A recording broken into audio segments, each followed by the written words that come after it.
In regards to Call of Duty and its skill gap, the most shocking yet fundamental truth is that random brings equilibrium. If you have two players that do combat against one another, the player with the higher skill level will overcome the player with the lower skill level. This is a basic truth. If the gap between the skill of each of these players is significant enough, say because one player has been practicing the art of COD since COD 4 and the other player only started on Black Ops 2, add to this that the skilled player simply was born with a brain better equipped with the analytical abilities and reflexes that make for a strong COD player simply because of genetics and the cold hard truth that some people are born better at some things. Well, in that case, the skilled player will overcome the less skilled player nearly every single time.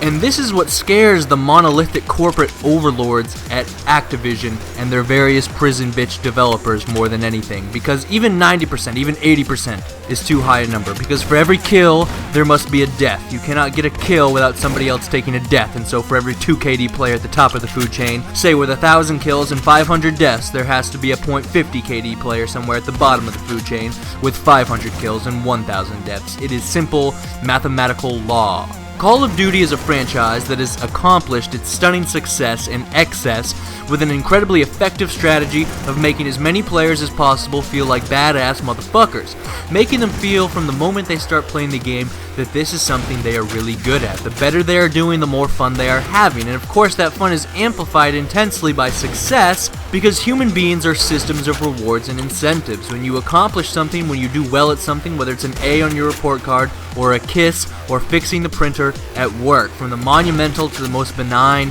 of things, your brain triggers a release of the chemical dopamine within your brain.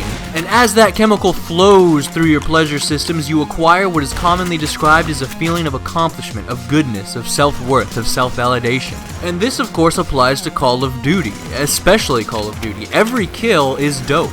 Every kill streak is a larger dose of dope, and the developers designed these things with your neurochemical balances in mind specifically. But of course, if such an essential part of COD's strategy is having each player, and new players especially, to do well and feeling good at the game when they do well, how can they possibly provide that satisfaction to everyone at the same time? Because for every kill there must be a death. They can't, but the truth is they don't have to, because their business model is in reality eerily similar to that of Big Tobacco. Their goal is to give you one big match, one match where you were the absolute and obvious dominant force in the match. A match where the amount of success you have generated, one match where you were the absolute and obvious dominant star. A match where the amount of success you had generated a massive dopamine release within the rewards and incentive circuits of your brain. The same dopamine release you get when you earn an achievement or a trophy, but better and bigger. Because dopamine is a drug that our biology, that our evolution has specifically designed in the hopes that we will chase it, that we will work for more of it, that we will do more and do better in our lives, and that is natural and completely healthy to an extent. But the problem is, it can be artificially manipulated to the detriment of the individual, and that is what COD seeks to do. The reason you may have often heard drugs of any kind referred to as dope is because that is really what they translate to in our brains, is a release of dopamine, and one of the most consequential negative effects of drugs is demotivation, the sapping of ambition, because when you can artificially inflate your dope to an extreme amount simply by acquiring a substance, you suddenly have a lot less incentive to get that high from the traditional hunter-gatherer forms of success, such as good grades or a promotion at work. The reason people overdose on heroin so often is because they are chasing the original high they got the first time they tried it. If you've ever heard of the phrase chasing the dragon, that's where that comes from. And the problem is it becomes basically impossible to get that same high as the first time another time, simply because now that the brain has had it once, its dopamine receptors have adapted and the same amount just isn't as satisfying anymore. In Modern Warfare 2, my first tactical nuke was a huge adrenaline rush and I jumped up and down with glee, but a few months later, after I'd gotten dozens if not 100 of them, a single nuke by itself was meaningless. I felt nothing. In fact, I would get irritated in matches where I didn't get one. Now to be fair, Call of Duty and the dope that it provides is not equivalent to that of drugs. There are still higher levels of dope to be scored and feasted upon at your college graduation, or landing that management position at the Taco Bell you've been working at for the last 10 years on minimum wage because you graduated college with an art history major. But, that being said, the underlying strategy that Call of Duty has developed is eerily similar to that of heroin. They want to give you that big game, that tactical nuke, the Moab, 50 and 5 chopper gunners and lodestars, because that one big game will provide you such a succulent amount of dope that you will chase that high with the memory of that match in the back of your mind for some time to come. I'm sure you all remember that big game. We all have at least one or several. I remember I was on MW2 sub base once, and I was close to a nuke, and I got out of my chopper gunner. I was out of ammo!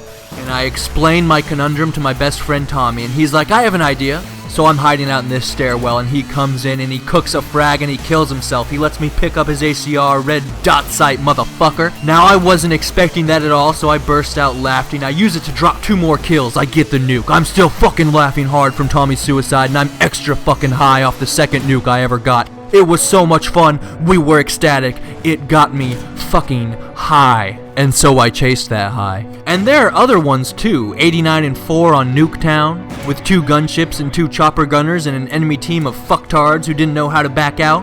A KSG Moab in MW3, the 55 and 0 near double nuclear flawless on Black Ops 2.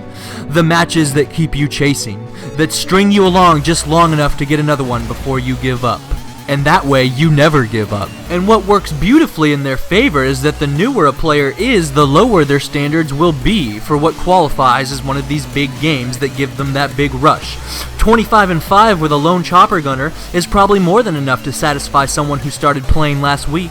But of course, these matches are few and far between, and in the intervening time, there is lag and frustration, and just as the addict is filled with fury when he can't round up enough pennies for another dose, so too are we furious when inconsistent and seemingly broken hit detection and lag compensation systems cheat us out of the victories that are rightfully ours by way of skill. But these periods of pursuit are incredibly important to the string pullers behind COD, because while we are chasing that high, other players are able to get theirs, so that the trap and the cycle may be all-encompassing. And the only way to consistently provide even one incredible match to weaker or new players is to aggressively cheat stronger players. Because implementing in-game mechanisms which reduce the skill gap to its lowest possible point is, by itself, not an effective enough strategy to prevent the strong from bulldozing the weak consistently, because at the end of the day, there are some areas of the skill gap that simply cannot be overcome.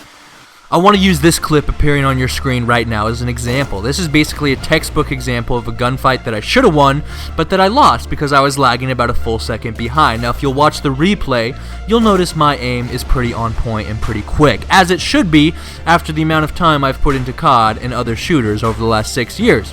And I'm certainly not trying to disparage or belittle or insult this other player who beat me.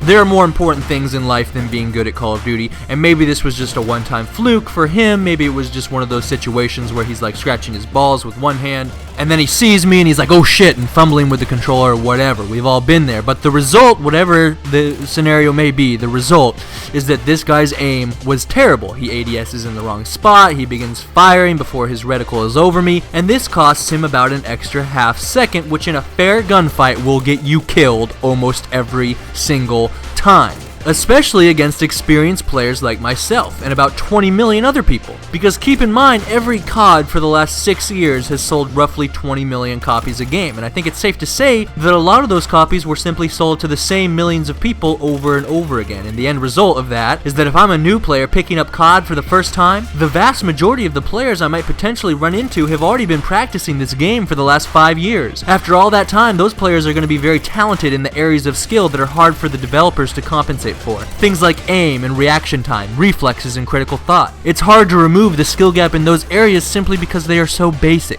And even if the clip that I demonstrated to you of that guy's poor aim was a one-time thing for him, there are still lots of players whose aim is that flawed every single time. There are lots of players whose reaction time is hopeless, whose reflexes are hopeless, whose critical thought process about where to go and how to get there is hopeless. And that's not to say that they're bad players or bad people. We might have all been that bad at one point or another. But lots of players, especially new players, struggle with aiming, with managing recoil. If you search how to aim in Call of Duty Ghosts, you'll see a bunch of videos with very high amounts of views, sometimes coming from channels with under 1,000 subs. It's one of those special searches like how to fix lag that can get tens of thousands of views even for a channel with under 100 subs. And when a search is that popular, it's because the struggle is real, whether it's lag or aim, or in this case both. And any new players and all the not so good players are going to have a very difficult time getting their big match or feeling like they are good at the game, which again is what COD strives to imbue you with because that's what makes people enjoy the game so much, when they are struggling with basic things like aiming and are up against a community of COD players that all have 5 years of practice. If you've been playing since MW2, your aim is probably pretty spot on at this point, as is your reaction time and whatever else. After that amount of time, I'm sure the controls of the game are ingrained into your muscle memory to an extent as they are mine. And so aiming is one of those areas that provides a wide and meaningful skill gap and which is immune to the developers. All they could really do is implement bullet magnetism like you see in Halo, but I think that only works in Halo because nobody notices, but in Call of Duty people would notice. So hypothetically, if I'm playing on a working lag comp system or a LAN, and I bring my honed aim into the match against that guy with his very poor aim, I'm gonna beat him every time. And again, I don't mean to sound cocky, I don't think my aim is even that special. Again, I think I am one of 15 to 20 million other COD players who have just as high quality aiming abilities, because that's what happens after 5 years of practice. But if you're new to shooters or COD and you can't aim, that means you're going to have a very rough time in the beginning learning how to play the game against players who are very experienced. It'd be like joining a soccer league and you haven't played soccer before, but everyone else in the league has been playing for at least 5 years. You wouldn't do very well in the first match you played. There would be a natural learning period, as there typically is with all new things you try, where you have to get good at the game. But until then, you aren't going to feel like a badass, you're probably going to feel humbled if anything. But that doesn't sell games. Activision wants a 10-year-old who's picking up COD and shooters, hell, video games in general for the first time in his life, to feel like a fucking badass. ASA motherfucking P. They want to get him hooked on the drug that is COD, because they know that all it takes is that one big game to keep you in their web for the rest of the year. It's like when cigarette companies are desperate just to get you to try one pack, because once you do, they know you'll be a lifelong customer. So the problem the developers have is that every year their current players get stronger aim and much better reflexes, and all the bullshit map design and new friendly class mechanisms isn't going to overcome the fact that if I have significantly better aim and reaction times, I'm going to beat you almost every time. Because when you have superior aim and or reaction times than the person you're going up against, you can get away with shit that you shouldn't get away with, like sprinting around the corner at a guy already ADS'd at the corner and getting the kill because the guy's reaction time sucked. Walking into a room, surviving an IED blast, you're weak and red as shit. All the enemy has to do is land one bullet and you're dead, but you fuck his ass up because while his aim failed and he ADS'd wide left like the guy in that clip, you managed to drop shot and land 3 bullets. Aim and reaction time are the most important skills in Call of Duty, simply because it is such a twitch shooter. The vast majority of gunfights are won and lost in less than a second, and that is also what makes the lag so frustrating, or in the eyes of the developer, so effective. Because when so many players at this point have such superior abilities in those areas, it makes it, statistically speaking, so much harder to get a new player or a bad player whose money is just as valuable as a good player's that big, good game. It is very difficult to make those players feel like badasses when they are losing fights they shouldn't lose simply because they are lacking in the two most fundamental and decisive skill trees of shooters, aiming and reaction time. So as a developer, how do you overcome the last bastion of skill gap in Call of Duty? You fucking cheat, that's how. In the dark hours of the night on a secret island during the height of the financial crisis, the head Call of Duty developers met with top Activision executives. The topic of discussion was how to milk more money out of Call of Duty. As a team-building exercise, they began an aggressive circle jerk. They wanted to stimulate free-flowing and creative thought, and so they did, for upon ejaculation, David Vonderhaar rose from his seat, and dick in his hand, he let out an evil laugh. Let's introduce a little anarchy, he says. Introducing random into a competition devalues skill.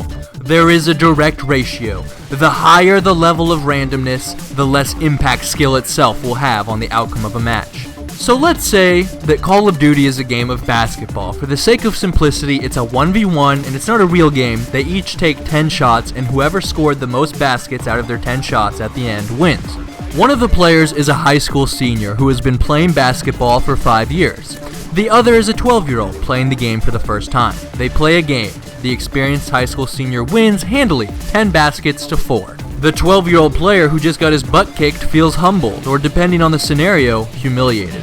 Regardless, that 12-year-old doesn't want to play another game of basketball against that senior because he realizes he cannot win, and he takes no joy or satisfaction in losing. There's no reason for him to keep playing. He walks away from the basketball court. He puts Call of Duty back on the shelf.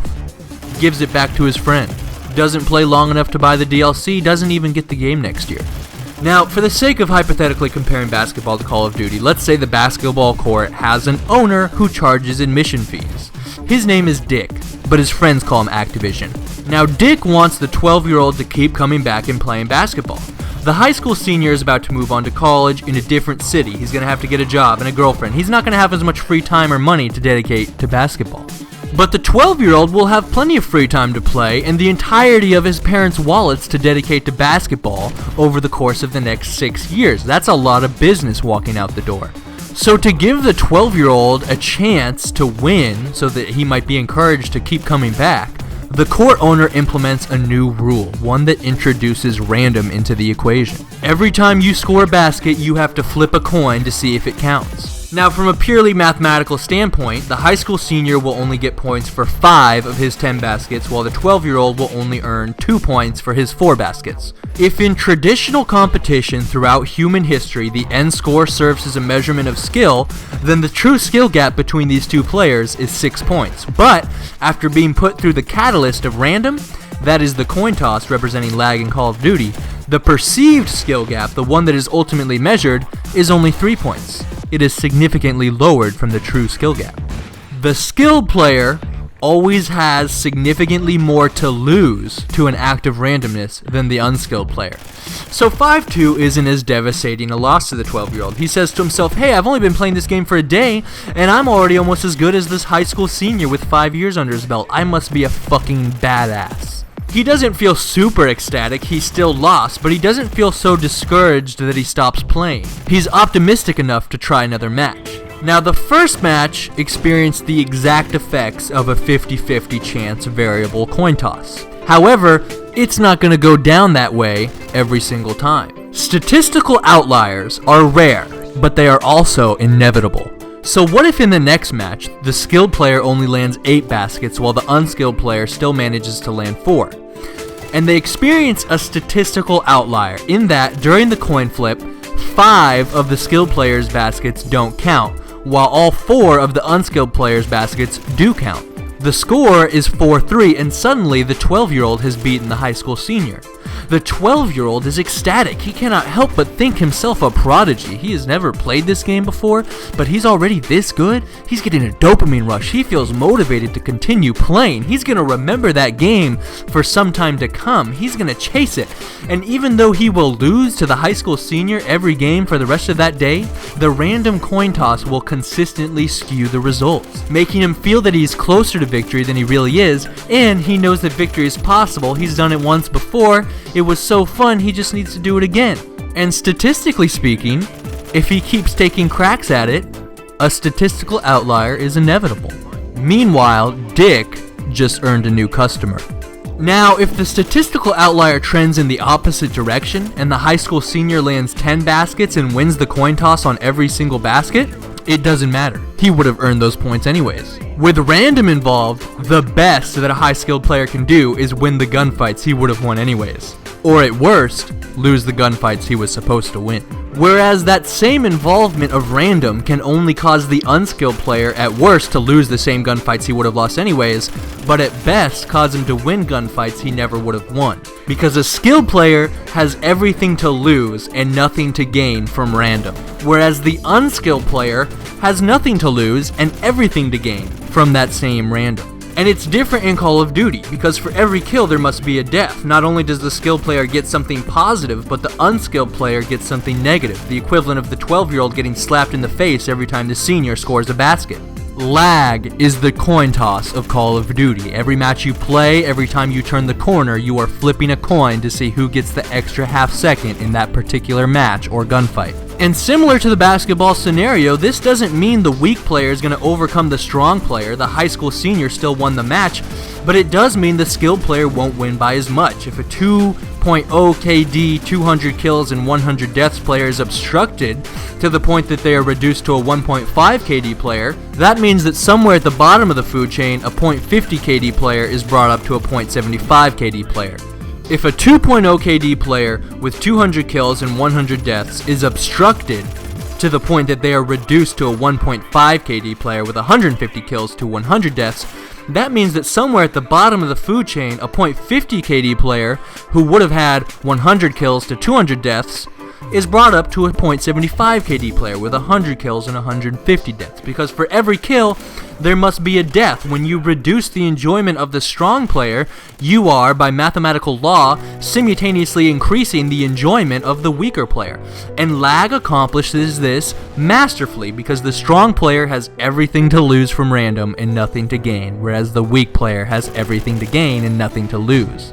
Random brings these players closer to equilibrium. Not exact equilibrium, but close enough so that the 0.75 KD player has a much better chance of getting one of those statistical outlier big games to keep him chasing than he would as a 0.50 KD player. And it also means less pain and frustration and humiliation in the intervening times whilst he is chasing, which means he will chase longer. Meanwhile, the 1.50 KD player, who back on MW2 and World at War and COD 4 was able to do consistently well and drop big games every other game back when player skill was reliable and the only connection related issue people even complained about was host advantage, is now basically in the same exact boat as the weak player, which is kind of the point. He still has a fine shot at getting a big game, and in the intervening time, he won't get shit on so hard that he quits chasing.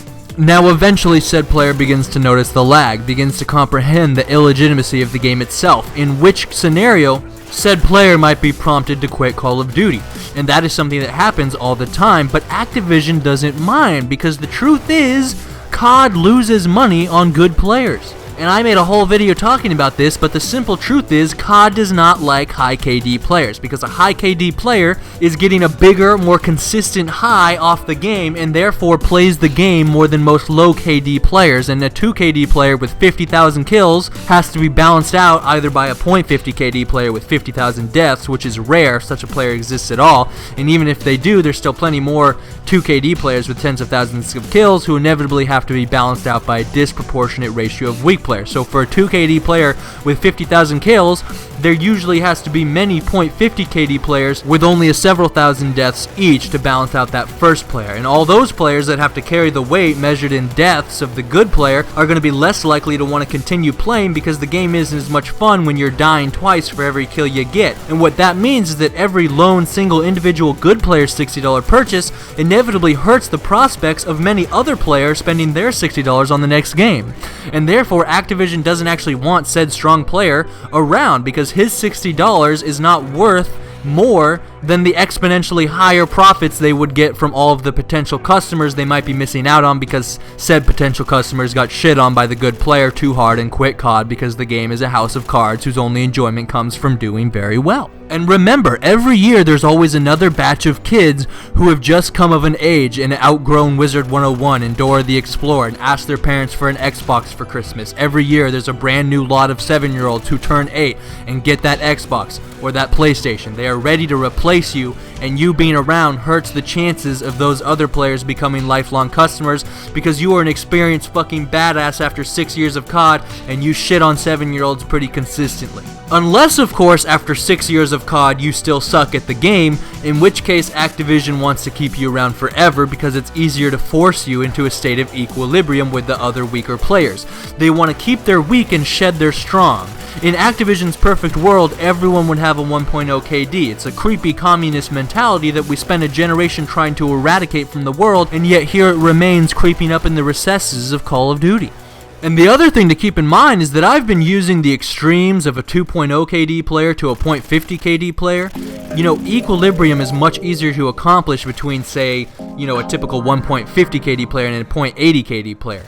The closer they are to 1.0, the easier it is to create equilibrium. And I believe, based on experience, a majority of COD players do fall somewhere between about 1.50 and at the bottom end 0.80. And so the lag strategy is that much more accomplishable and ultimately effective amongst those players who are a majority of players. The closer you are to 1.0, the easier it is to keep you within the boundaries of the system of random, running the wheel like a rat in a cage. And think of how easy it would be. They have ultimate control over the lag compensation system. They get to choose your packet rate. That is why the power of your connection is irrelevant, because at the other end, they are the ultimate arbiters in how quickly you send and receive information. All they have to do is intentionally fuck it up, and who would ever notice the difference? If somebody were to accuse them of it, they could just claim incompetence. That they are doing their best, they just can't fix this problem. And that's all it could possibly be if I'm wrong about this, is sheer incompetence. Developers who are genuinely unable to solve a problem that so many other games have been able to fix if they even had it in the first place, right? We saw Battlefield 4 had similar problems with its netcode and or lag compensation system. It was able to fix it, eventually. Most players still on Battlefield can attest to the fact that the hit detection is very smooth nowadays. They put the game on high performance, dedicated servers, they ran community testing, etc, etc. They did what they had to do to fix the problem. Battlefield was broken for 6 months. COD has been broken for nearly 6 years. Since the release of Black Ops 1, which was the first game where Call of Duty's lag compensation was mysteriously tweaked in what was claimed to be an effort to remove host advantage from the game. I'm sure many of you that were around back then remember after that we started calling it host disadvantage. But here's the funny thing about that. Host advantage was a problem, but it really only applied to one person who would get a half-second advantage in the matches they pulled host. People complained about it, myself included, but not nearly as much nor as passionately as we complain about lag now.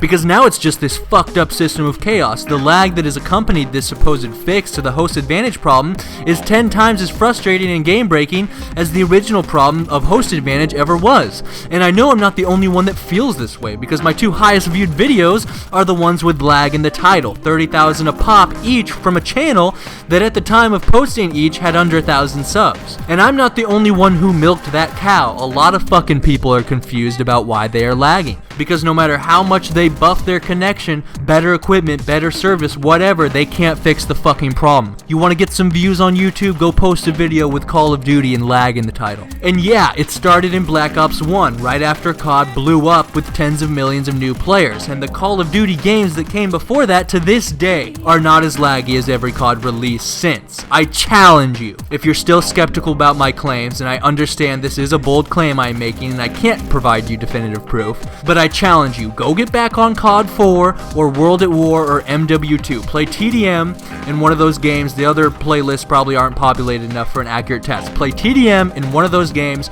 and then hop back on Ghost TDM and you decide which one has a worse lag problem.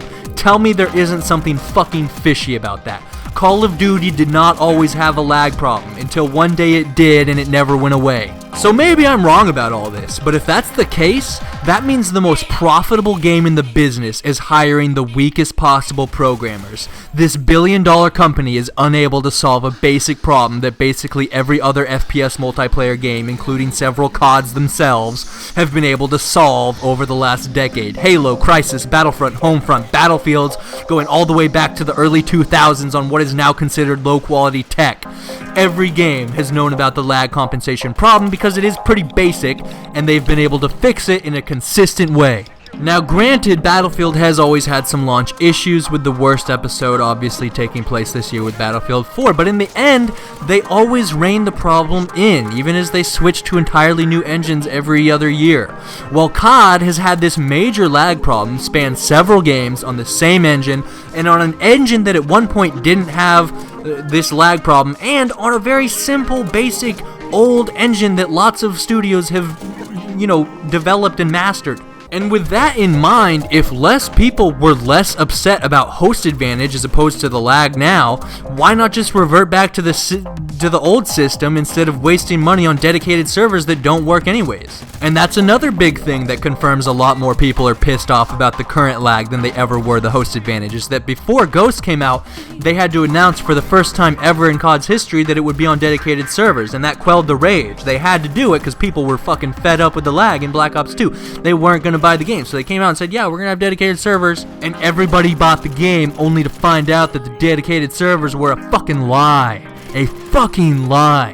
Here are some clips of host migrations on the Xbox One. Host migration shouldn't be possible on a dedicated server system. And obviously there have been host migrations on the 360 and PS3 since the beginning, but that's because they pulled some sneaky maneuvers with their wording when they announced dedicated servers for those consoles. And I made a whole video about that nonsense as well that you can check out if you are curious about just how deep the rabbit hole goes. It's time to swallow the red pill.